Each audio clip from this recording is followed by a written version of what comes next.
Refraction का basic पढ़ने के बाद next topic is total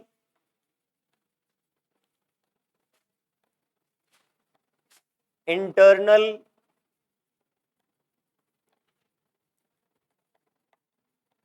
refraction. Total internal refraction, क्या हमने अपारेंट डेप्थ अपारेंट हाइट कर ली थी क्या? नहीं की थी।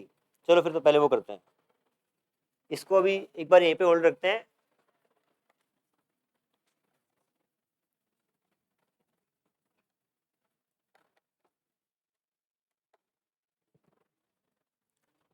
अपारेंट डेप्थ का मतलब क्या है?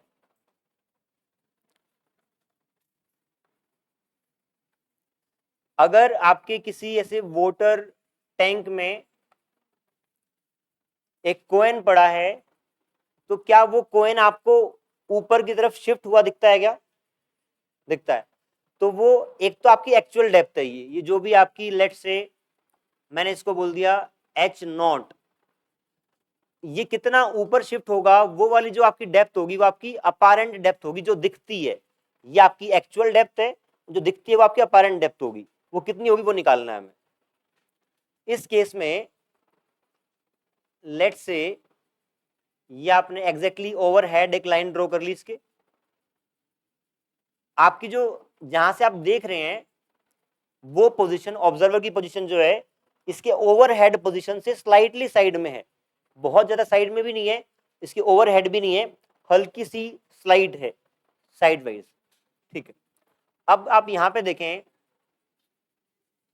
अगर यहां से ऐसे रे जाती हैं और इस सामने वाला मीडियम क्या है, रेयरर है, और ये वाला डेंसर है, तो आपकी रेज यहां मैं नॉर्मल ड्रॉ कर रहा हूं, rays away from normal bend करती हैं, ऐसे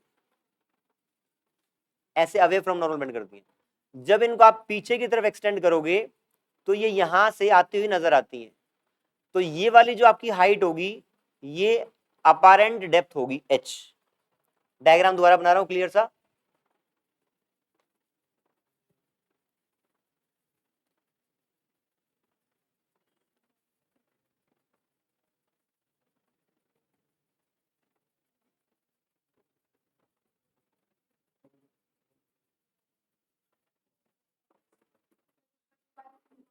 बता रहा हूं, जो आपकी रेज है यहां से चली, ये आपका कोएन है, ये आपकी यहां से रे ओरिजिनेट हुई। अब आप देखें इसके बाद ये जो रेज है आपकी अवे फ्रॉम नॉर्मल बेंड होंगी, क्यों? क्योंकि ये मीडियम आपका रेयरर है, अवे फ्रॉम मिरर बेंड होंगी। लेट से ये रे ऐसे आ रही थी और अब आपकी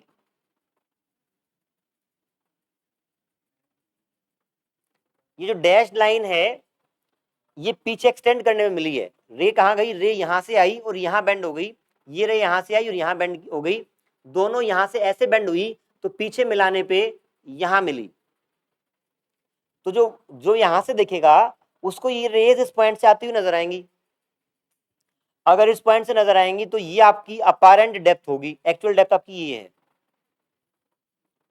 ये आपकी एक्चुअल डेप्थ है HO और ये आपकी अपारेंट डेप्थ होगी। यहां पे अब आप पॉइंट्स को मार्क कर दें, लेट से ये पॉइंट A है, ये B है, ये C है और ये D है।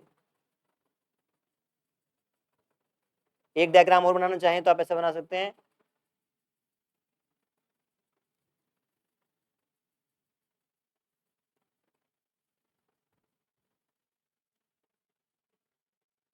A B C और D। आप यहां पे देखें क्या ये वाला एंगल एंगल ऑफ इंसिडेंस है?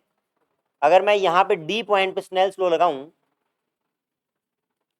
तो आप देखें ये इंसिडेंट रे है, इंसिडेंट रे नॉर्मल के साथ एंगल आई बना रही है, जो ये रे ऐसे जा रही है ये इसके साथ एंगल ऑफ रिफ्रैक्शन R बनाएगी। आप ध्यान से देखें क्या ये वाला एंगल और ये वाला एंगल बराबर रहेगा? ये दोनों लाइंस पैरेलल हैं, ये बीच में इंटरसेक्ट कर रही है लाइन, तो आपके अल्टरनेट एंगल्स हैं, तो ये एंगल I के बराबर रहेगा। सिमिलरली आप देखें क्या ये और ये एंगल आर रहेगा। आप देखें ये आपके दोनों पैरेलल लाइंस हैं, ये वाली और ये वाली, ये एंगल आपके आर कोरेस्पोंडिंग एंगल से बराबर रहेंगे। अब आप कंसीडर करें triangle A C D. Triangle A C D में आप बताएं कि साइन आई की वैल्यू, ए सी डी में साइन आई की वैल्यू कितनी होगी।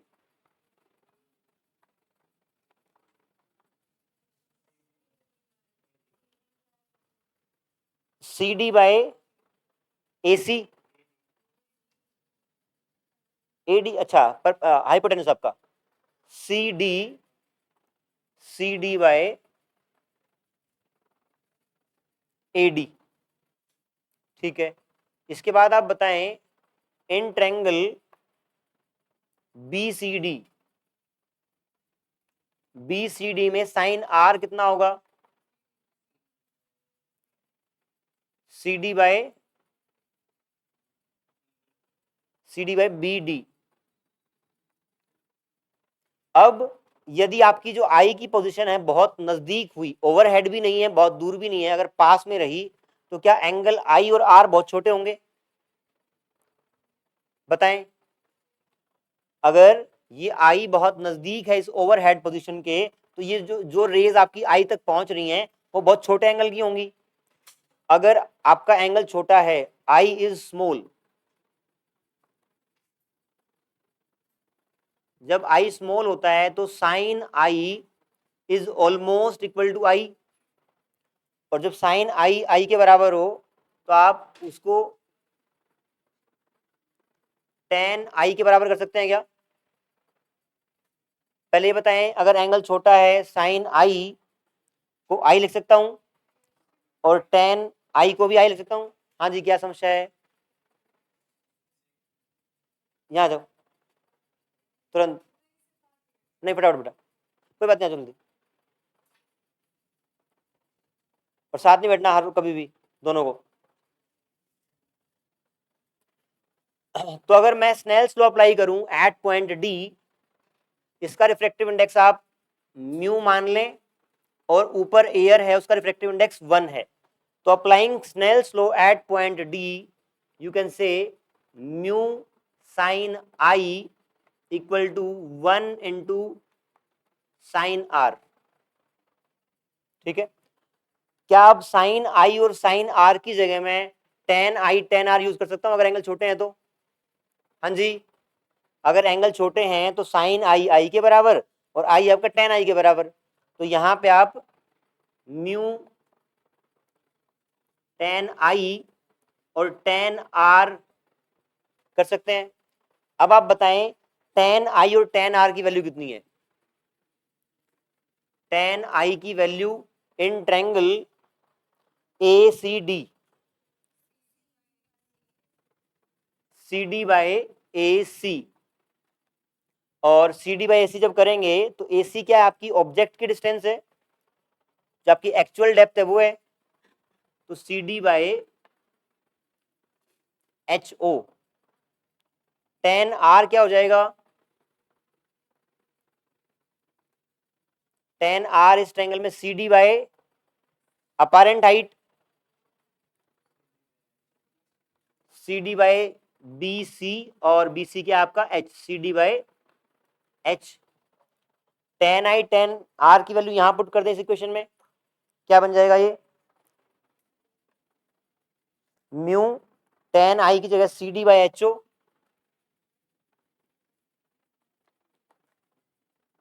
और इसकी जगह 1 into tan r C D by H. क्या सी डी कटेगा, H becomes H not by mu, जहां पे एच क्या है ऑब्जेक्ट की डेप्थ है और एच क्या है अपारेंट डेप्थ। ये आपकी एक्चुअल डेप्थ बताऊंगा, एक्चुअल डेप्थ है, एच क्या है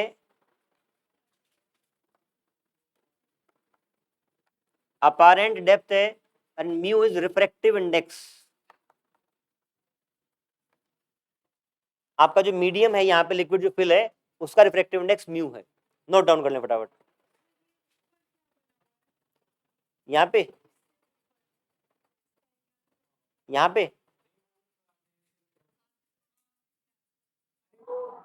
ये आंख ऑब्जर्वर है, वो सुंदरता देखने वाले की आंख में है।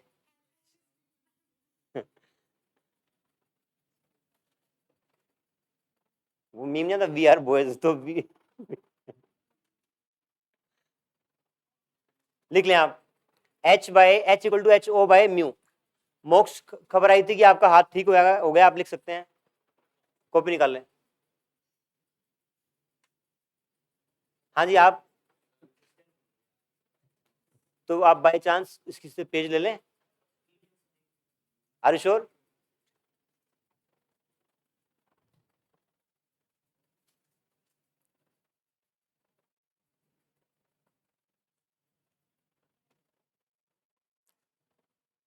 तो यहां से देखिए बताएं आप, क्या एच जो है अपारेंट डेप्थ जो है वो एक्चुअल डेप्थ से हमेशा कम रहेगी क्या उस फॉर्मूले से?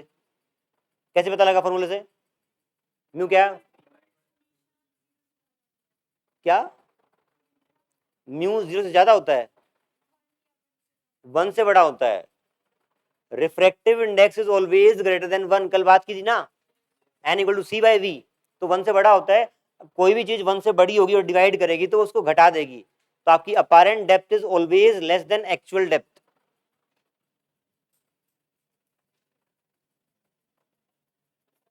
हाँ जी, जब आई एंगल बहुत छोटा होता है तो आप अप्रोक्सीमेटली साइन आई को आई लिख सकते हैं और आई को टेन आई लिख सकते हैं।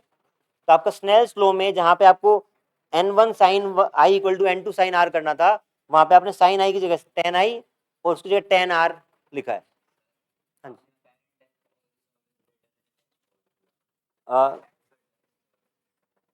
ठीक है ठीक है, अपारेंट डेप्थ जो है वो हमेशा कम रहेगी एक्चुअल डेप्थ से।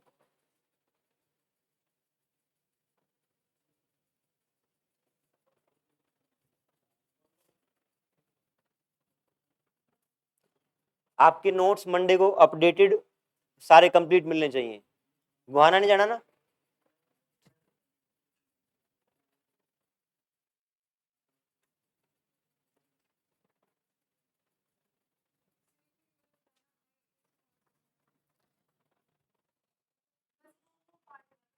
आई बहुत छोटा है तो अप्रोक्सीमेशन में आप साइन आई आई के बराबर और आई को टेन आई के बराबर मान सकते हैं, अप्रोक्सीमेशन है आपका।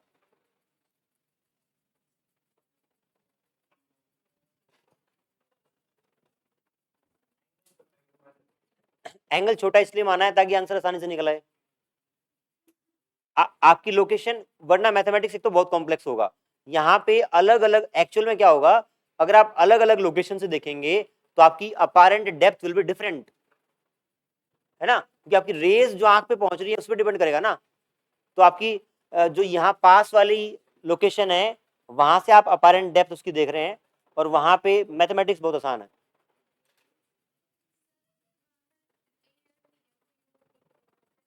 फिर आप यहाँ पे क्या यूज कर लेंगे उसका, मीडियम। देखो हमेशा मैं आपको यही सजेस्ट करूंगा कि आपको फाइनल रिजल्ट भी याद होना चाहिए और 2 स्टेप पीछे भी याद होना चाहिए। हाँ पड़ेगा, बट आपका इस फॉर्मूले से काम चल जाएगा।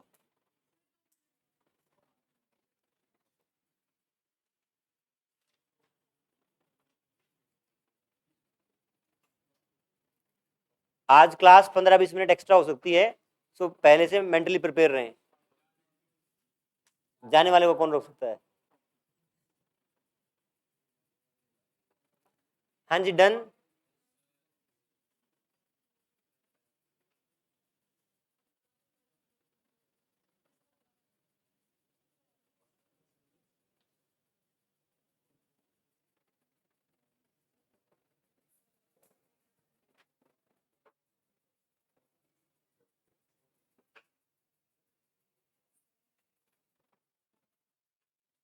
बता दें आप, वो सारी बातें रिकॉर्ड हो जाएंगी।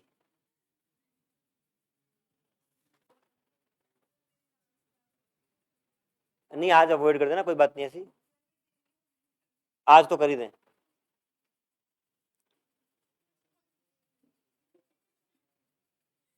एक आध स्टेप घर से जोड़ देना, क्या दिक्कत है, पर ये घर से नहीं जोड़ सकते हैं, ये जोड़ देंगे कुछ और बन जाएगा। हाँ जी, आगे बढ़े, क्या हो गया, लिख लिया।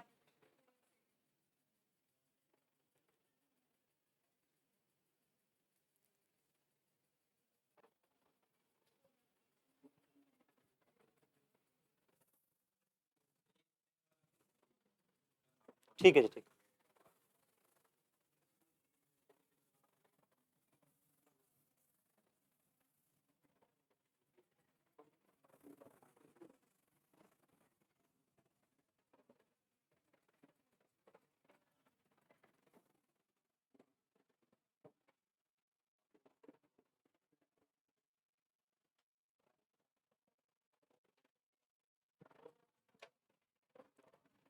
हाँ जी, अभी जो आपने देखा फॉर्मूला, सुनेंगे ध्यान से भाई, अभी जो आपने फॉर्मूला देखा उसमें जो ऑब्जेक्ट है वो डेंसर मीडियम में था कि उसमें था, ऑब्जेक्ट आपका डेंसर मीडियम में था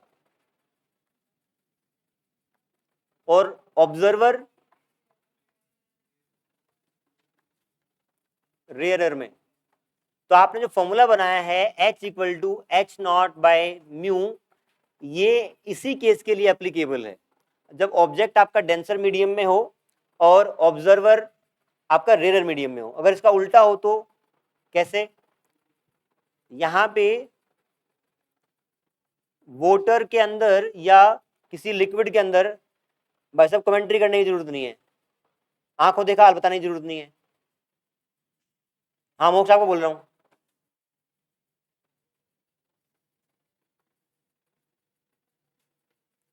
ये आपकी एक फिश है यहाँ पे और एक बर्ड है ये,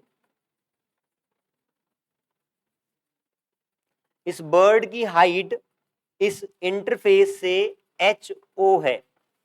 यहां पे जो ऑब्जेक्ट है वो बर्ड है, बर्ड आपका ऑब्जेक्ट है और फिश है वो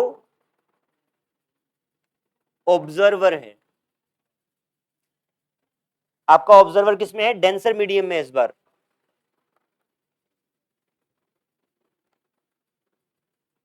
और ये आपका रेयरर मीडियम में है। तो आप रे डायग्राम की हेल्प से बताएं कि यहां पे आपको वो नजदीक दिखेगा या दूर दिखेगा, दूर दिखेगा, सबको समझ में आ रहा है। अगर दूर दिखेगा तो फॉर्मूला बन जाएगा आपका H equal to mu H O, यहाँ पे H बड़ा होगा, जो आपकी अपारेंट हाइट है इस केस में it will be more than actual height. आपका रे डायग्राम बनाएंगे तो आप ऐसा,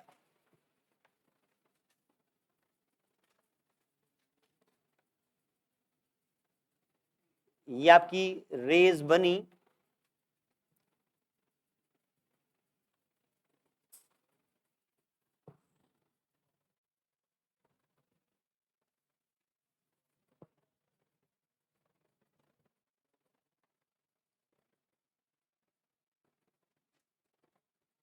अगर ये दो इंसिडेंट रे हैं और यहां पे ये टुवर्ड्स नॉर्मल बेंड हुई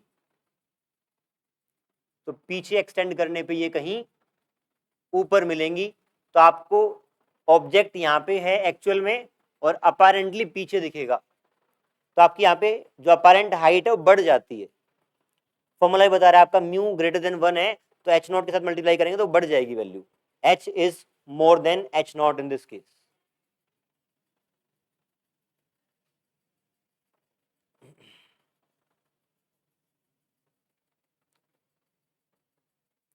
अपारेंट डेप्थ और अपारेंट हाइट के साथ साथ यहाँ पे एक फॉर्मूला और बनता है शिफ्ट का, कि आपका ऑब्जेक्ट कितना शिफ्ट हो गया, मतलब इमेज जहां बन रही है वो शिफ्ट कितना है। पहले वाले केस जैसे यहाँ पे बात करें तो यहाँ पे शिफ्ट ये है, पहले वाले केस में अगर ऑब्जेक्ट यहां था और इमेज यहां बन रही है तो शिफ्ट ये है, तो पहले वाले केस का शिफ्ट हो जाएगा, हाँ जी, हाँ इस वाले केस का shift H minus H not. हाँ जी, नहीं पहले वाले केस का बोल रहा हूं, इस वाले केस में आप देखें, अच्छा ठीक है, ये एच नॉट था और ये आपका एच था, तो एच नॉट माइनस एच, ये आपका शिफ्ट है। और एच नॉट माइनस एच अगर वैल्यू पुट करना चाहें तो H nought minus H not by mu, H nought common आ जाएगा, 1 माइनस 1 बाय म्यू, ये आपका शिफ्ट हुआ है। ऑब्जेक्ट कितना शिफ्ट हो गया, यहाँ पे कितना शिफ्ट हो जाएगा, यहाँ पे आप देखें एच बड़ा है एच नॉट से, ये आपका एच नॉट था, तो इस केस में आपका शिफ्ट हो जाएगा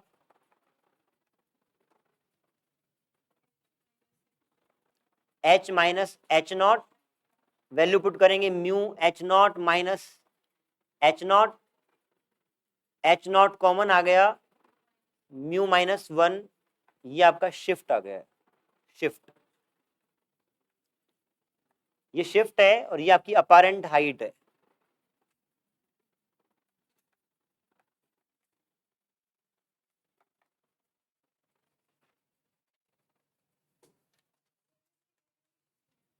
डेरिवेशन का इसकी नहीं, आपने वैसे वो किया है बस, हाँ इसका डेरिवेशन नहीं करना है आपको, सिंपली सीधा फॉर्मूला याद करना है।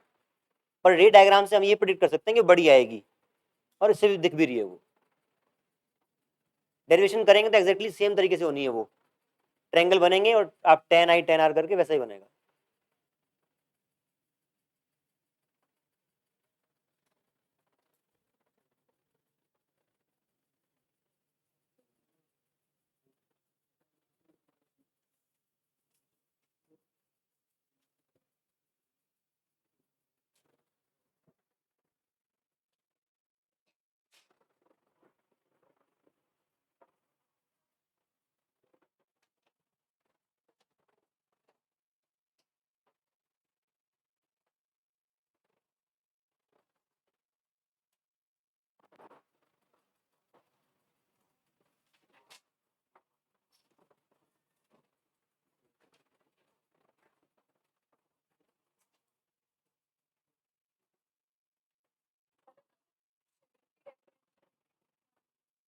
शिफ्ट की डेफिनेशन में आप लिखें the distance by which the distance, yeah, distance between image and object is called shift in this case.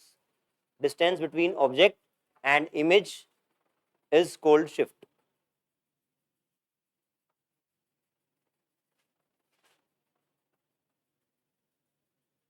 जहाँ पे अर्जेंट है मैं डेफिनेशन लिखवाना, मैं लिखवा दूंगा, यहाँ पे कोई खास बात ऐसी है नहीं।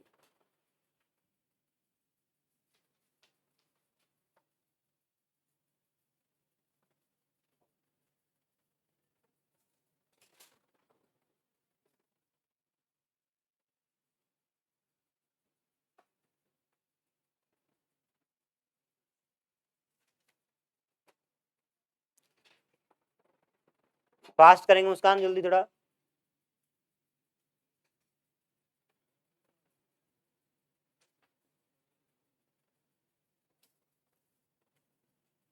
यहाँ पे आप रफ में नोट किया करें, आर्टिस्टिक वे में नोट्स को आप घर पे जाके बना सकते हैं अगर रफी हैं, तो आर्टिस्टिक में तो आप बहुत समय लेती होंगी या बनाती ही नहीं। हाँ जी, हो गया।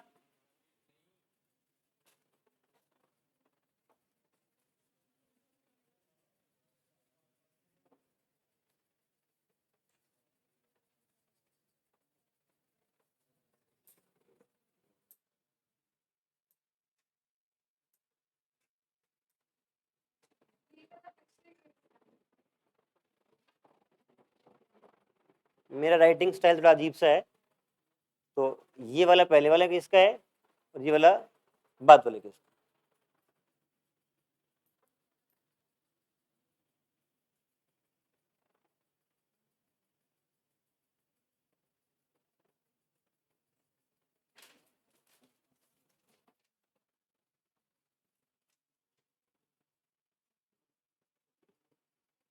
अगर ऐसे लिखेंगे तो आप फिर घर वालों को बोलेंगे आधा घंटा, 15 मिनट का आधा घंटा कर दें।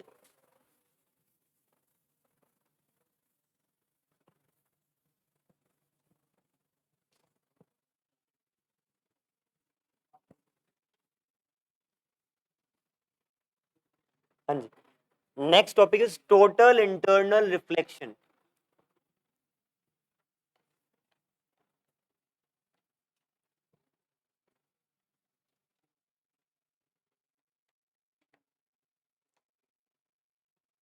साहिल बात नहीं करेंगे, टोटल इंटरनल रिफ्लेक्शन में क्या होता है?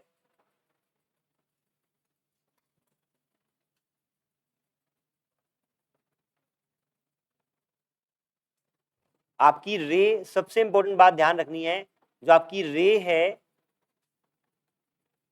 वो डेंसर से रेयरर मीडियम में जाती है। फॉर एग्जांपल ये डेंसर मीडियम है, तो यहाँ पे एक इंसिडेंट ये मान लें रे, ये आपका नॉर्मल है और यहां से अवे फ्रॉम नॉर्मल बेंड होगी, ये आपका एंगल ऑफ इंसिडेंस है। अगर मैं एंगल ऑफ इंसिडेंस को और बढ़ाऊं तो वो नॉर्मल से और दूर हो जाएगी, है ना, और बढ़ाऊं तो और उस साइड चली जाएगी। ऐसा केस हो सकता है कि एक एंगल ऑफ इंसिडेंस पे वो एग्जैक्टली ऐसे 90 डिग्री पे हो जाए, है ना।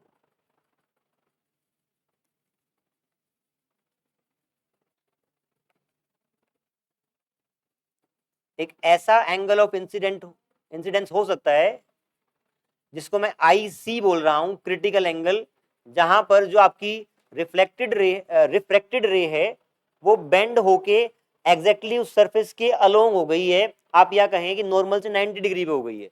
ये जो एंगल ऑफ इंसिडेंस है ये क्रिटिकल एंगल है।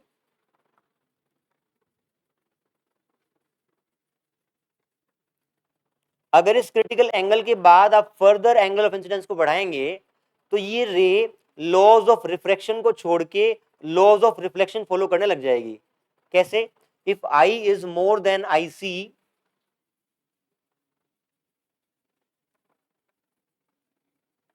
If I is more than IC, जो ये इंसिडेंट रे है ये रिफ्रैक्शन की बजाय रिफ्लेक्शन के लॉज फॉलो करना शुरू कर देगी, I बराबर R, और ये रे वापस रिफ्लेक्ट हो जाएगी उसी मीडियम में। तो ये जो आपका फिनोमेनन है इसको आप बोलते हैं टोटल इंटरनल रिफ्लेक्शन। दोबारा से रिपीट कर रहा हूं, जब आपकी कोई रे डेंसर मीडियम से रेयर में जाती है तो वो अवे फ्रॉम नॉर्मल बेंड करती है। अगर मैं इंसिडेंट रे का जो एंगल ऑफ इंसिडेंस है उसको बढ़ाऊंगा तो वो ओवर बेंड होगी। ऐसा एक पर्टिकुलर एंगल आ सकता है जहां पर वो बेंड करती करती बिल्कुल सरफेस के अलोंग हो गई, या नॉर्मल से 90 डिग्री एंगल उसने बना लिया। यहां पे जो आपका एंगल ऑफ इंसिडेंस है उसको बोलते हैं क्रिटिकल एंगल। अगर आपका एंगल ऑफ इंसिडेंस इस एंगल से बड़ा होगा तो उसके बाद ये रे लॉज ऑफ रिफ्लेक्शन को फॉलो ना करके लॉज ऑफ रिफ्लेक्शन को फॉलो करने लगती है और आपकी रे यहां पे रिफ्लेक्ट बैक हो जाती है। इस फेनोमेनन को बोलते हैं टोटल इंटरनल रिफ्लेक्शन। आप डायग्राम बना लें फिर इसको नोट कर लेना।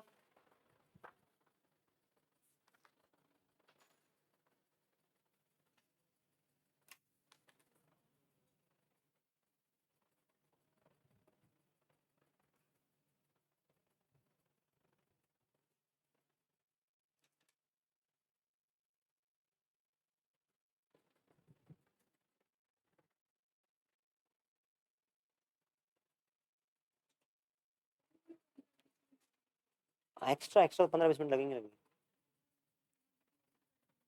क्या कुछ अर्जेंट है?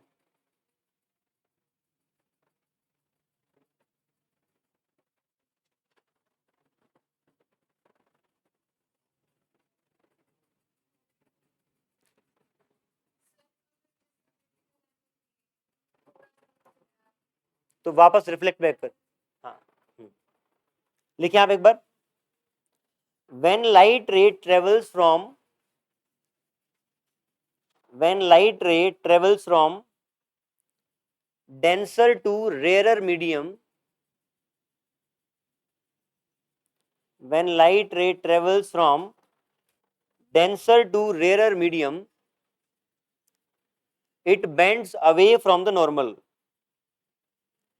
It bends away from the normal.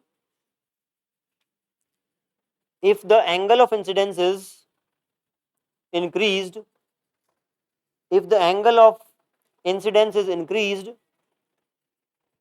the angle of refraction also increases. If the angle of incidence increased, the angle of refraction also increases. Full stop. Angle of refraction also increases at a particular value of the angle. At a particular value of angle, the refracted ray at a particular angle of incidence, the मुझे नहीं पता कहाँ है, मैं line बोल रहा हूँ पूरी सुन लो. At a particular value of angle, the refracted ray subtends 90 degree with the normal. हाँ जी, रिफ्रैक्टेड रे सबटेंड्स बनाती है, subtends 90 degree angle with the normal. This angle of incidence is called critical angle. This angle of incidence is called critical angle. Full stop. If angle of incidence increases further, if the angle of incidence increases further, the ray comes back to the same medium. The ray comes back to the same medium. This phenomenon is called this phenomenon is called total internal reflection. Total internal reflection.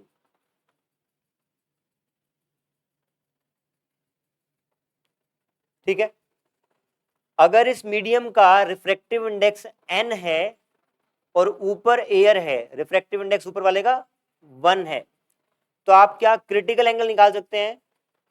If refractive index of this medium is n और ऊपर वाले medium का refractive index 1 है, तो क्या इस case में आप क्रिटिकल एंगल निकाल सकते हैं by applying Snell's law here. तो आप लिखें n sin IC equal to 1 into sine 90 degree, क्योंकि आपका एंगल ऑफ रिफ्रैक्शन 90 डिग्री है. 90 डिग्री 1 हो जाएगा. Sine IC equal to 1 by n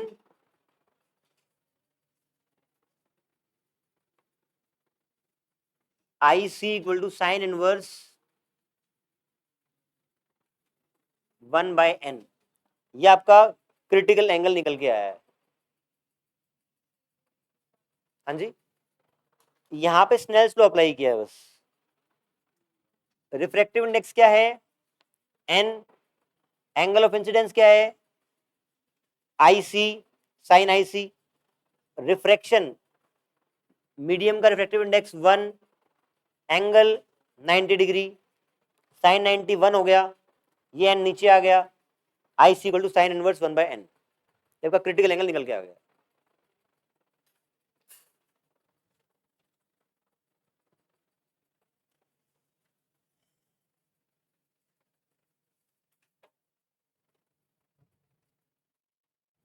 हाँ जी, डन.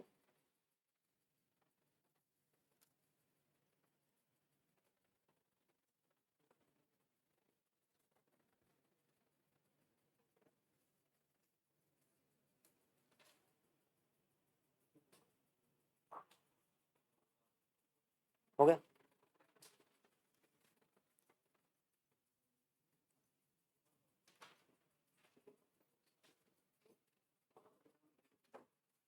देख लिया.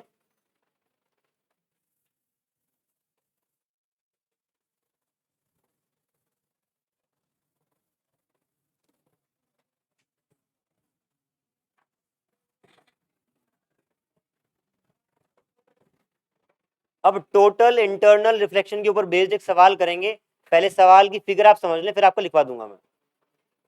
एक क्वेश्चन फॉर्म में है,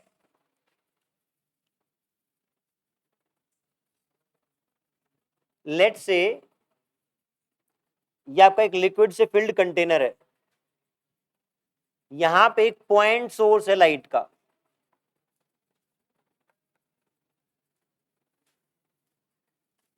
इस पॉइंट सोर्स से आपकी लाइट हर डायरेक्शन में जाएगी। फॉर एग्जांपल इस साइड भी जाएगी, इस साइड भी जाएगी,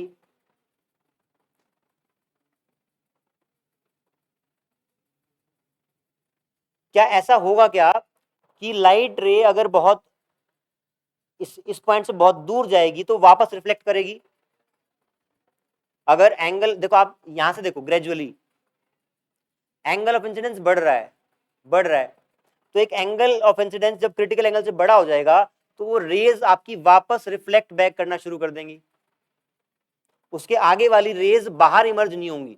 ये वाली रेज तो आपकी बाहर इमर्ज होगी, ये वाली भी बाहर इमर्ज होगी,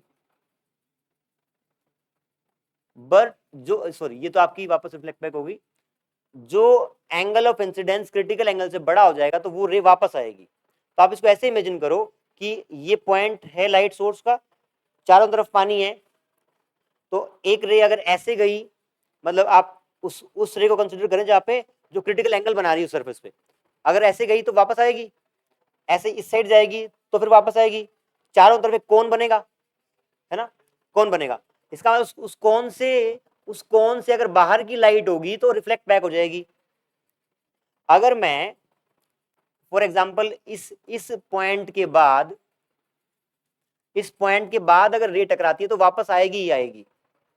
तो मैं यहां मुझे ऊपर से इस लाइट को ब्लॉक करना है, तो अगर मैं इसके ऊपर अगर एक ओपेक डिस्क लगाऊं तो उस डिस्क का रेडियस कितना हो कि कोई भी लाइट बाहर ना निकले। ये आपका डिस्टेंस d है, रिफ्रैक्टिव इंडेक्स इसका म्यू है, बाहर वाले का 1 है। दोबारा बता रहा हूं, एक पॉइंट सोर्स है, वो आपका कोन के फॉर्म में लाइट निकालेगा, लेकिन जब कोन का एंगल बड़ा होगा तो वो लाइट वापस रिफ्लेक्ट बैक कर जाएगी, तो जो कोन के अंदर की रेज हैं बस वही बाहर निकलेंगी। अगर मैं उस कोन के बराबर की एक ओपेक डिस्क वहां लगा दूं तो सारी लाइट ब्लॉक हो जाएगी, आगे वाली तो आ ही नहीं रही बाहर, तो उस डिस्क का रेडियस कितना हो कि कोई लाइट बाहर ना आए। तो आप क्वेश्चन फॉर्म में लिखें, light source, a light source is a point light source is present at the bottom of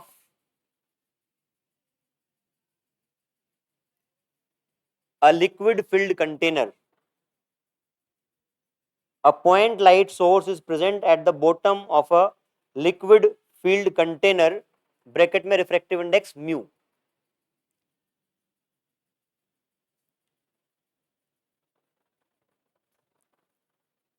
बोलना क्या लिखवाया एक बार?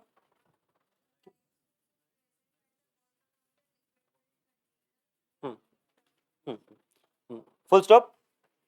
Container is filled up to a depth d, container is filled up to a depth d,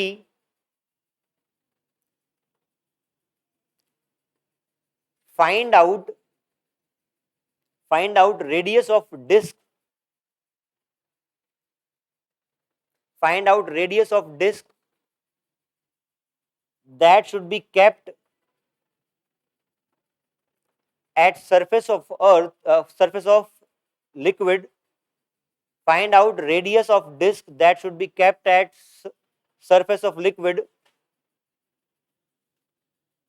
so that whole light can be blocked, whole सारी की सारी can be blocked. निकालें अब क्या क्या दे रखा है, म्यू दे रखा है और डी दे रखा है, और वो रिफ्रैक्टिव इंडेक्स 1 है। Simple basic trigonometry Snell's law लगाने हैं, करें ट्राई।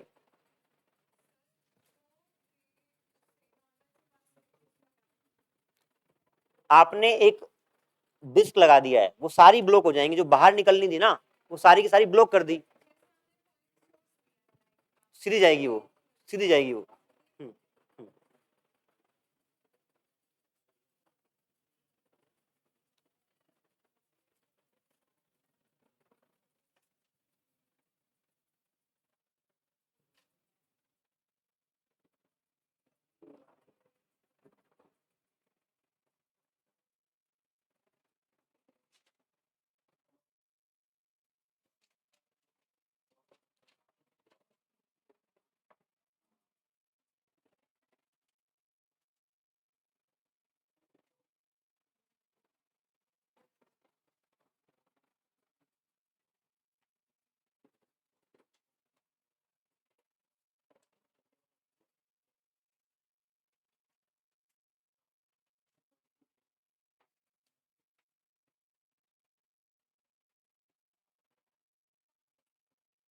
दिखाओ आपका क्या है।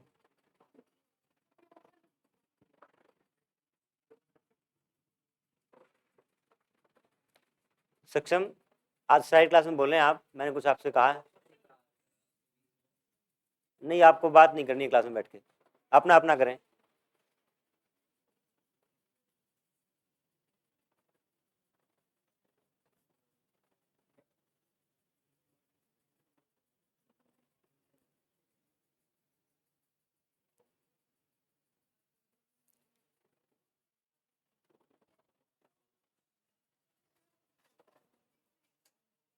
बता, सवाल तू तो करता, बहुत होशियार बन रहा था। कर।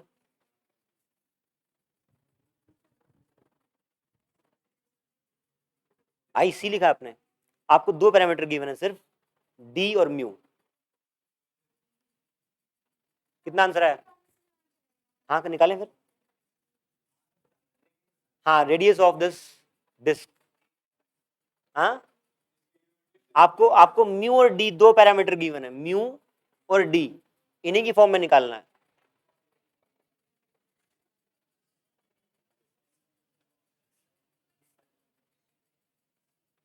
कुछ भी नहीं करना है, यहाँ पे आप स्नेल लॉ लगाओ। स्नेल, मनु आप भी लगा सकते हैं स्नेल्स लॉ, कोई परहेज नहीं है।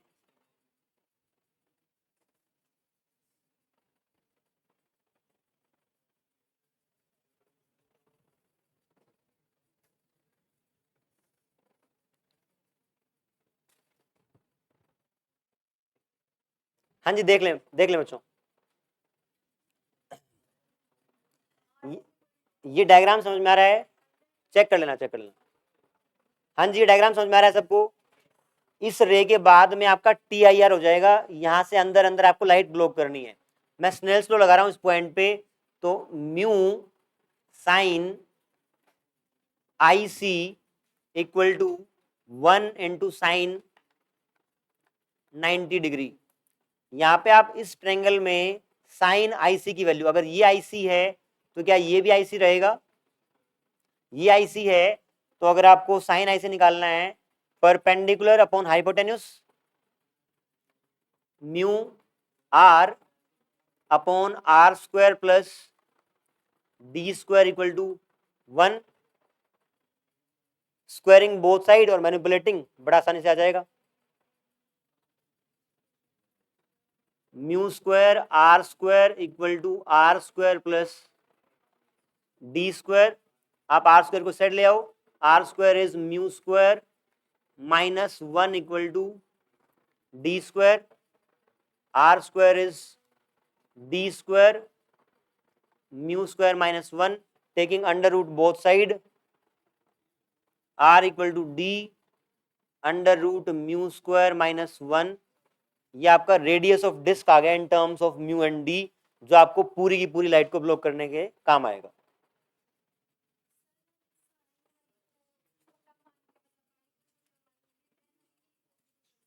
एक्चुअली इसमें वो नहीं लगाएंगे, क्यों? क्योंकि आपका आईसी तो उस मीडियम पे डिपेंड करेगा, आपको पूरा ब्लॉक करना है ना, पूरा ब्लॉक करना है। अगर आप छोटा एंगल ले लेंगे कैसे काम चलेगा उससे? आईसी तो अपने आप निकल के आएगा।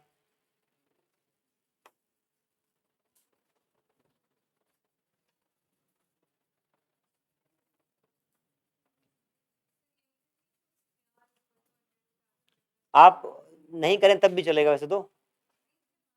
जब आर निकालना है, रेडियस निकालना है, तो ये रहेगा। हाँ जी, क्या समस्या है?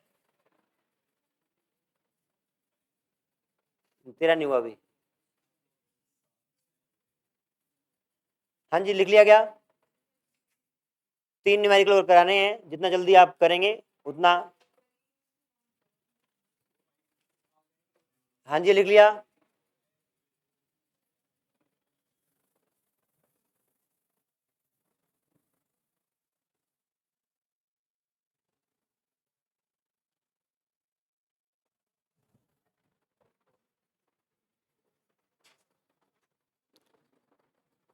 हाँ जी, सवाल लिखें। A tank is filled with water to a height of a tank is filled with water to a height of 12.5 centimeter.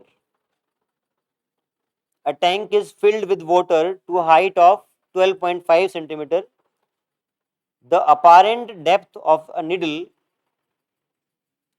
the apparent depth of a needle lying at the bottom of the tank, lying at the bottom of the tank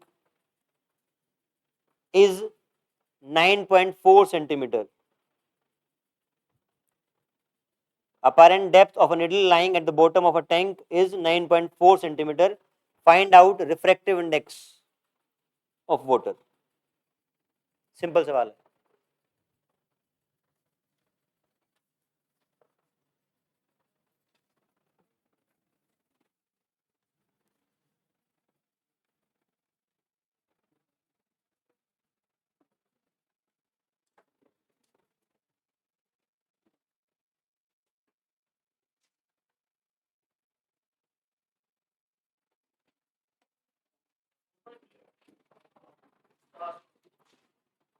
हाँ है, वही आना है, तो voter आपको याद भी होता है। निकल गया है आपका?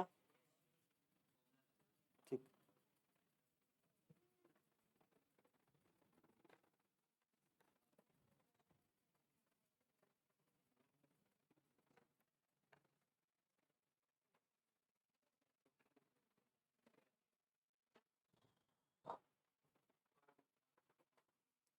अगला सवाल लिखें।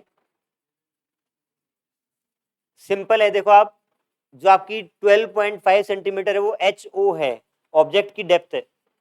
अपारेंट डेप्थ क्या दे रखी है? 9.4 सेंटीमीटर। और फॉर्मूला लगाएंगे H equal to H O upon mu, वहां से म्यू निकाल लेंगे, आंसर आता है 1.33। Next question. A mark at the bottom of liquid, a mark at the bottom of liquid appears to rise, appears to rise by 0.2 meter. A mark at the bottom of liquid appears to rise 0.2 meter. The depth of the liquid is 2 meter. Find out refractive index of the liquid. Depth of the liquid is 2 meter. Find out refractive index of the liquid. Language he important है, सवाल में कुछ खास नहीं है।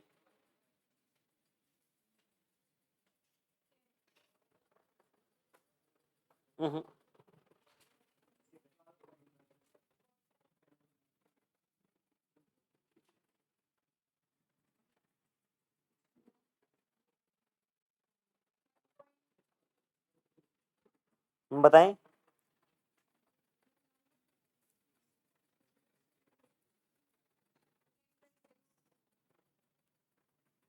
Answer है 1.11।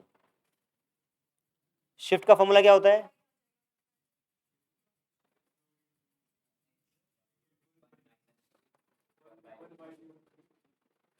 यहाँ पे जो 0.2 मीटर है आपका शिफ्ट है कि कितना राइज हो गया, अपारेंट डेप्थ नहीं है। तो वहां से आप सीधा शिफ्ट की जगह यहाँ पे 0.2 पुट करेंगे, और एच नॉट दे रखा है क्या? एच नॉट 2 है, तो म्यू आ जाएगा। एक सवाल और है लास्ट, इसका आंसर है म्यू इज 1 पॉइंट, हाँ जी आपके समझ से 2 मिनट रुक जाए, चलेंगे 2 मिनट रहेगा, सवाल रहेगा, बैठ जाओ।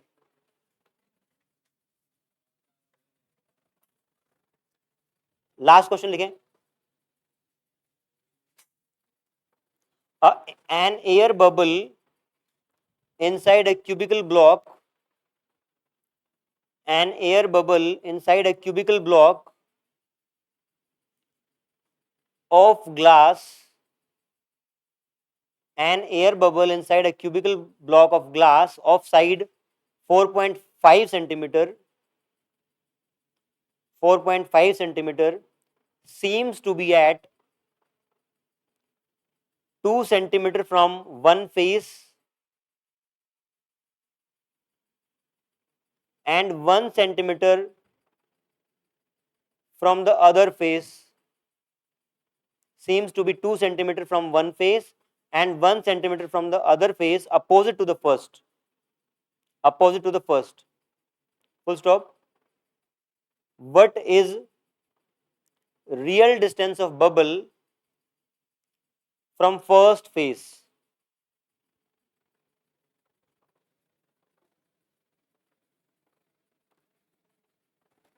एक बार समझ लें सवाल में बोला गया है आपकी 4.5 सेंटीमीटर साइड का एक क्यूब है, उसके अगर एक फेस से देख, इसमें एक बबल है बीच में कहीं पे, उसको अगर एक साइड से देखते हैं तो वो 2 सेंटीमीटर नीचे दिखता है और उसके अपोजिट साइड से देखते हैं तो वो 1 सेंटीमीटर दिखता है। आपसे पूछा गया है कि वो पहले वाले फेस से कितनी दूर है, ये एक्स निकालना है। एक एयर बबल है आपका कहीं तो इस क्यूब के बीच में यहाँ पे है, इसकी लेंथ जो है क्यूब की वो 4.5 सेंटीमीटर है, एक फेस से वो 2 सेंटीमीटर नीचे दिखता है और एक फेस से 1 सेंटीमीटर दिखता है। तो आपको निकालना है कि एक्चुअल उसकी लोकेशन क्या है फ्रॉम फर्स्ट फेस। क्या करें? हाँ, अपारेंट डेप्थ वाला वैसा ही कुछ।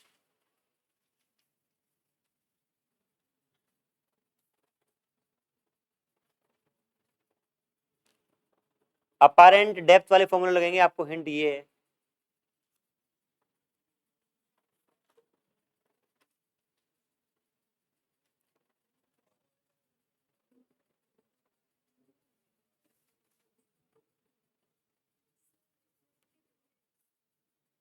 रिफ्रैक्टिव इंडेक्स इसका नहीं गिवन है, रिक्वायरमेंट नहीं है।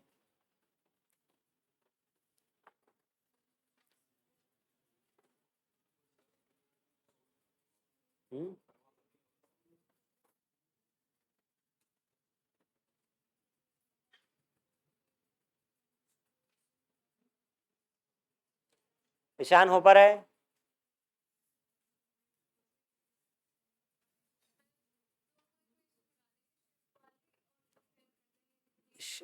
अपारेंट डेप्थ वाली अप्रोप्रिएट रहेगी शिफ्ट की बजाय।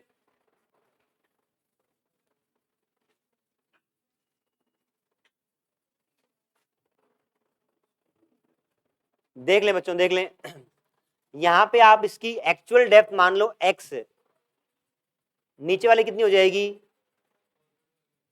4.5 माइनस एक्स। एक्चुअल डेप्थ आपकी x है, अपारेंट डेप्थ ये है, यही बोला ना इस फेस से 2 सेंटीमीटर नीचे दिखता है, तो apparent depth is 2 which is actual depth upon mu. ठीक है, इस फेस से क्या है, इस फेस से आपकी अपारेंट डेप्थ 1 सेंटीमीटर है और एक्चुअल डेप्थ आपकी 4.5 minus x by mu, dividing both equation, और आपकी एक्स की वैल्यू आ जाएगी। एक्स की वैल्यू यहां पे आती है, हाँ जी 3, एक्स की वैल्यू 3 आती है।